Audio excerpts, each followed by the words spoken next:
पप्पांच्या सुट्टीचा दिवस म्हणजे शिवसाठी आनंदाची पर्वणीच असते. काही प्लॅन न करता घराबाहेर पडलं. मग जाताना शिवला दिसले डायनोसॉर गार्डन आणि तिथं जाण्याचा त्याने हट्ट केला.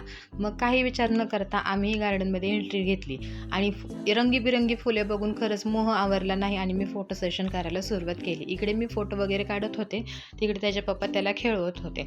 त्याला आजकाल स्लाईड खेळण्यामध्ये खूप आनंद वाटतो आणि खरंच स्लाईड खेळताना हॅपी दिसत होता. मग मोठी स्लाईड खेळून झाल्यानंतर छोटी स्लाईड मोकळीच होती म्हणून ह्यांनी तिथे नेऊन त्याला बसवलं, पण ती सुरू होण्याआधीच संपून गेली आणि शिवसोबत असं काहीसं झालं. मग थोडंसं त्याचे एक्सप्रेशन वगैरे बघण्यासारखे होते. त्याला थोडंसं खेळवलं आणि मग आम्ही वॉक घेतला. इथे आल्यानंतर थोड्या काही जुन्या आठवणी जाग्या झाल्या. शिवच्या वेळेस इथं फोटो सेशन वगैरे केलं आणि त्याला थोडंसं नादवण्याकरता त्याला एक छोटीशी गाडी घेऊन दिली, पण साहेबांचं एवढ्याशाने मन भरत नव्हतं. मग बरेच दिवसांची इच्छा होती की अशा गाडीमध्ये याला बसवायचा. कसा वाटला आजचा ब्लॉग नक्की सांगा. भेटूयात उद्याच्या ब्लॉगमध्ये. तोपर्यंत बाय.